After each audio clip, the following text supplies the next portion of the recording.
Welcome students. हमारे पर्यावरण के विभिन्न संघटक जो चैप्टर है ज्योग्राफी का, इसका आज लास्ट टॉपिक्स पर डिस्कशन करेंगे कि पर्यावरण की आवश्यकता ही क्यों। ठीक है, क्या हम लोग को पर्यावरण की आवश्यकता क्यों होती है और इसको जानना ही क्यों आवश्यक है। ठीक है, आपके टॉपिक्स आज के हैं, इसी पर डिस्कशन करेंगे। तो हम ये कहना चाहते हैं कि वीडियो को शुरू से अंत तक ज़रूर देखें। ठीक है,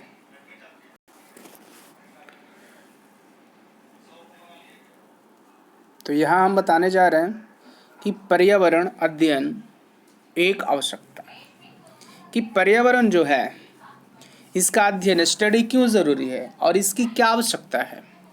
ठीक है, मानव जीवन के लिए ये जानकारी ज़रूरी है और ये ज़रूरी है तो क्या, इस टॉपिक से हम इसका डिस्कशन करेंगे। ओके, तो जैसा कि इसमें लिखा हुआ है कि मानव जीवन के विकास यानी मानव जीवन ह्यूमन लाइफ प्रोसेस को जो है डेवलप करने के लिए और इसको जानने के लिए पर्यावरण अध्ययन अत्यंत आवश्यक है। यानी एनवायरमेंटल स्टडीज़ जो है बहुत इम्पोर्टेंस है।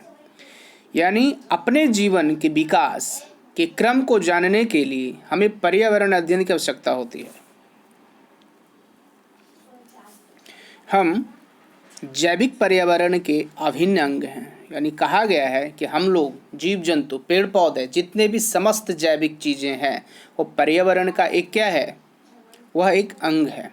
तथा हमारा जीवन भौतिक पर्यावरणीय परिस्थितियों पर विशेष रूप से निर्भर है। कहा गया हमारा जो जीवन है, हम लोग को जीवन की जो जीने की शैली है वह भौतिक पर्यावरण की परिस्थितियों पर हम लोग निर्भर करते हैं।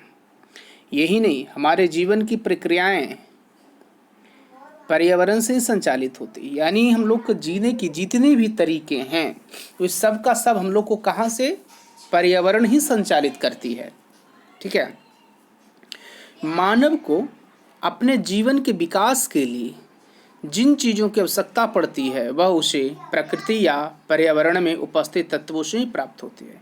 जैसे कि यहाँ बताया गया है कि हमें जीने के लिए, हमें अपने जीवन को आगे निरंतर बनाए रखने के लिए जिन जिन चीज़ों की आवश्यकता हमें पड़ती है वह हमें पर्यावरण से ही मिलती है, प्राकृतिक पर्यावरण से ही मिलती है।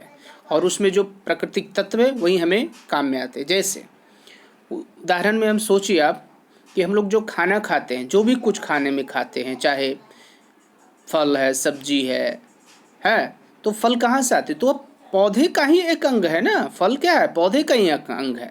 हम लोग जो चावल खाते हैं, ठीक है, ये सब्जियां खाते हैं, वो भी पौधे का ही अंग है।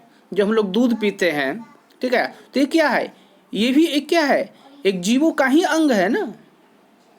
तो यही बताया गया है कि जीवन के लिए, जीवन के विकास के लिए जिन चीज़ों की हमें आवश्यकता पड़ती है उसे प्रकृति या पर्यावरण में उपस्थित तत्व भी हमें दे सकती है। सही है ना। यानी जितनी भी चीज़ हम लोग की आवश्यकता होती है, हमें जिन चीज़ों की आवश्यकता है वह हमें कहाँ से मिलती है, तो हमें प्राकृतिक पर्यावरण ही देती है। मनुष्य ने बुद्धि का प्रयोग करके प्रौद्योगिकी विकसित की है जो पर्यावरण के भारी खतरा बनता जा रहा है।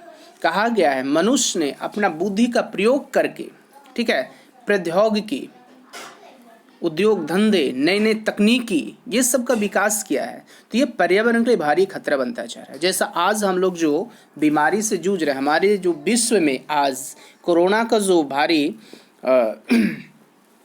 महामारी जो फैली हुई है, इसका भी जो फैलने का कारण वो मनुष्य ही कहीं ना कहीं है। ठीक है, वह प्रकृति के साथ क्या कर रहा है, खिलवाड़ करता है। तो इसका जो है पर्यावरण पर ही खतरा पड़ती है। तो हम चाहे जितना भी प्रौद्योगिकी का इस्तेमाल कर लें, हम अपने तकनीकी, अपने विकास की जितनी भी बात करें, ठीक है, तो वह पर्यावरण के नुकसान होती है।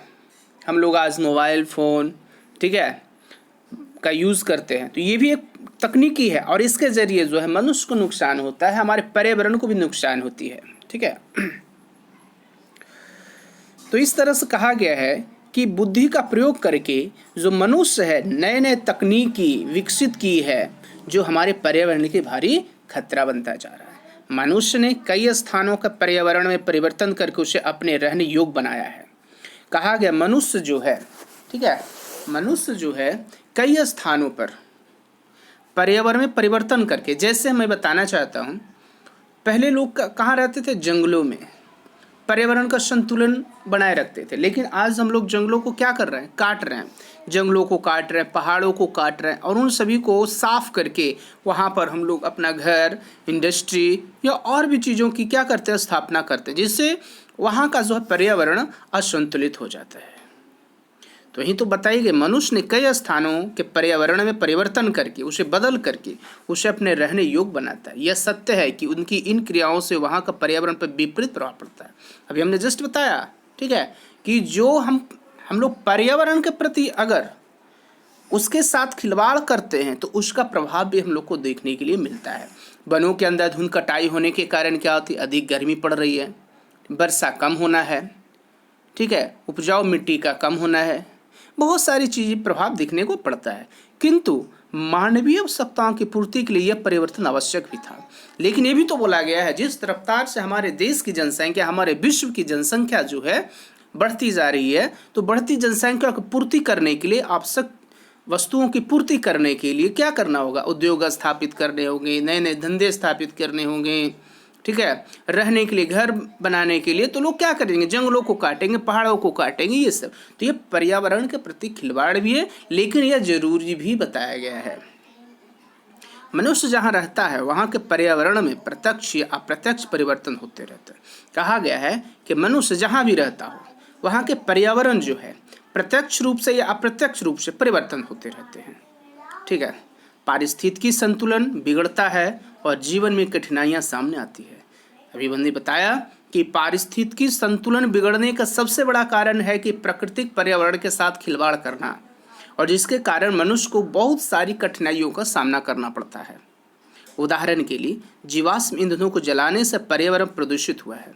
जैसे कि जीवाश्म ईंधन क्या आता है? कोयला, पेट्रोल, ठीक है, केरोसिन, ये सब जीवाश्म ईंधन है। तो ये जब जलते हैं, कोयले जलते हैं, तो उससे बहुत सारे हानिकारक गैसें, CO2 हो गया, ठीक है। जब कोयले जलते हैं तो उसमें से जो है CO2 गैस निकलती है, SO2 गैस निकलती है, ठीक है, NO2, ये यानी बहुत सारे यहाँ से निकलती है, ठीक है, कार्बन डाइऑक्साइड, यानी बहुत सा, कार्बन मोनोऑक्साइड। तो ये सब गैसें यहाँ से रिलीज होती है, जो हमारे पर्यावरण के लिए क्या है? बहुत ही खतरनाक है ये सब चीज़ें, ठीक है। तो जीवाश्म ईंधन के जलने से भी पर्यावरण प्रदूषित हुआ है। वननाश के फलस्वरूप मृदा अपरदन और बाढ़ की घटनाओं में वृद्धि हुई है। जब हम लोग जंगलों, जिसको वन कहते हैं, वनों के विनाश होने के कारण जो है मृदा का अपरदन, सॉइल इरोजन होता है, ठीक है, और बाढ़ की समस्या बनती है, जिसके कारण बहुत सारे गांव जो है बाढ़ के चपेट में दह जाते हैं। और इसी का कारण है सुखाड़ का भी होना। बाढ़ की घटनाओं में वृद्धि हुई है। उर्वरकों के अधिकाधिक प्रयोग से, ठीक है, उर्वरक यानी जो फर्टिलाइजर्स है, ठीक है, इसका अधिक से अधिक लोग उपयोग करते हैं, ठीक है, जिसके कारण क्या हो रहा है? प्राकृतिक उर्वरा शक्ति कम हुई है।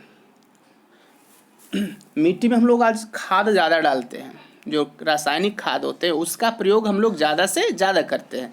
तो ज़्यादा से ज़्यादा जब वह रासायनिक खादों का मिट्टी में प्रयोग किया जाता है फसल उत्पादन के लिए, तो मिट्टी की उपजाऊ क्षमता तो बढ़ाती है, लेकिन बाद में वह उसकी क्या आती है?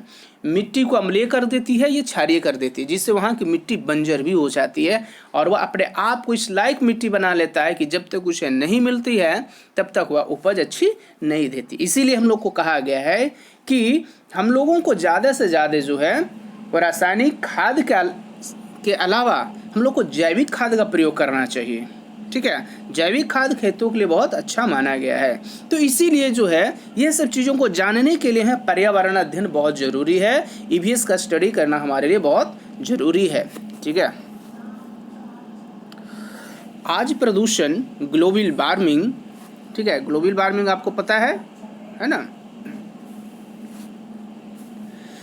कूड़े कचरे का निपटान, जैव विविधता में कमी आदि वैश्विक समस्याएं बनती जा रही है। आज आप देख रहे हैं कि ग्लोबल वार्मिंग के कारण बहुत अधिक गर्मी पड़ती है, प्रदूषण की समस्या बढ़ती जा रही है, कूड़े कचरे का निपटान भी सही तरीके से नहीं हो रहा है, जैव विविधता में कमी आ रही है। तो ये सब एक वैश्विक समस्या बनती जा रही है, ठीक है। ऐसी परिस्थितियाँ में परिस्थितियों में यह आवश्यक हो गया है कि मनुष्य पर्यावरण का सावधानीपूर्वक अध्ययन करे तथा पर्यावरण की दशाओं के साथ अनुकूलन स्थापित करने और पर्यावरण संतुलित बनाए रखने के लिए विभिन्न उपाय का पता लगाएं। अब यह आवश्यक हो गया है कि समस्याओं को समझा जाए और पर्यावरण संरक्षण का कदम उठाया जाए, तभी पृथ्वी पर उनका अस्तित्व बच सकता है। अन्यथा परिवर्तनशील पर्यावरण में स्वयं मनुष्य का अस्तित्व भी समाप्त हो जाने की संभावना उत्पन्न हो सकती है। जैसे कि यहाँ पर ये साफ साफ बातें बता दी गई है, ठीक है, कि मनुष्य पर्यावरण का अगर सावधानी पूर्वक अध्ययन करे और पर्यावरण की दशाओं के साथ, ठीक है, अध्ययन करें ही, और साथ साथ जो पर्यावरण में बातें बताई गई है, जीने के जो तरीके बताए गए पर्यावरण में, पर्यावरण अध्ययन में, उस तरीकों को अगर हम लोग अपना कर उसके अनुकूल स्थापित करें तो पर्यावरण को संतुलन बनाया जा सकता है, ठीक है, और उसको और अच्छी तरह से कैसे जिया जाए उसमें उसके उपायों का भी पता लगाया जा सकता है, ठीक है। लेकिन अभी आवश्यक हो गया है कि समस्याओं को समझा जाए और पर्यावरण संरक्षण का कदम उठाया जाए। हम लोगों को चाहिए कि पर्यावरण को संरक्षण, पर्यावरण को कैसे बचाया जाए, पर्यावरण को जो नष्ट हो रहा है, पर्यावरण में बहुत सारा अस्तित्व जो है वो खतरे में पड़े हुए हैं, उसे कैसे बचाया जाए, ठीक है, यह सब पर हम लोग को क्या करना चाहिए, अमल करनी चाहिए। तभी पृथ्वी पर अस्तित्व बच सकता है, तभी क्या हो सकता है, पृथ्वी पर अस्तित्व यानी जीवन बच सकता है। नहीं तो ऐसा समय आएगा जैसा कि अभी चल रही है कोरोना की महामारी, इसमें कितने लोग जो हैं ऐसे ही मरते जा रहे हैं, ठीक है। तो ये क्या हुआ, पर्यावरण के साथ खिलवाड़ होने के कारण ये भी बीमारी आई है, ठीक है। जैसे बोला गया, अन्यथा परिवर्तनशील पर्यावरण में स्वयं मनुष्य का अस्तित्व ही समाप्त हो जाएगा, यानी पूरा जीवन क्या हो जाएगा, समाप्त हो जाएगा और जीने की संभावना उत्पन्न हो सकती है।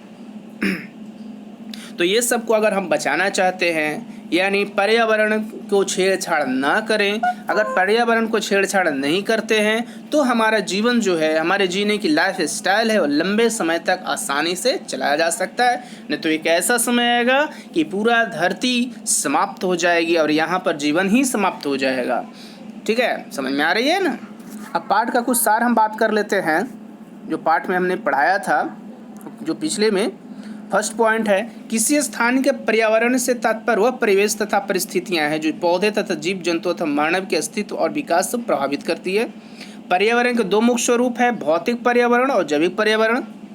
तीसरा पॉइंट है, पृथ्वी एक अद्वितीय ग्रह है, यानी इसके जैसा कोई दूसरा ग्रह नहीं है, क्योंकि इस पर भौतिक व जैविक दोनों ही प्रकार के पर्यावरण उपलब्ध है। किसी भी अन्य ग्रह पर तभी तक जीवन जैविक पर्यावरण की उपस्थिति की पुष्टि नहीं हो सकती है। ओके,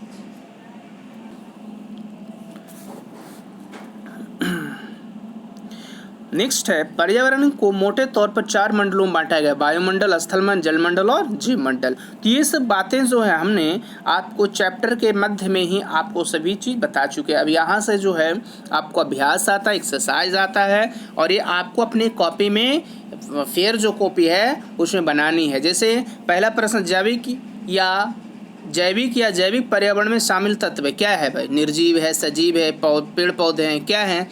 तो जैविक की बात किया गया है, तो जैविक में क्या होता है, तो आप जान रहे हैं कि जैविक है मतलब सजीव रहेगा। तो इस तरह से जो है इसका जितने भी क्वेश्चंस है वो आप अपनी फेयर कॉपी में जो है लिखेंगे, ठीक है, जो एग्ज़ाम में आपको काम आएंगे। ओके, देखिए यहाँ पर जो है बना हुआ भी है और क्वेश्चन आंसर भी बनाएंगे आप लोग, ठीक है, जिससे आपको कोई एग्ज़ाम में दिक्कत ना हो, ठीक है। आपके पास सभी के पास बुक होंगे, अगर बुक नहीं है तो आप लोग अपना बुक खरीद लेंगे, ठीक है।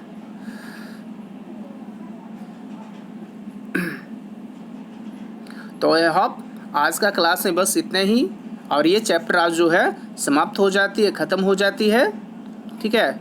नेक्स्ट जो है हम सिविक्स का न्यू चैप्टर्स जो है स्टडी कराएंगे। Thank you.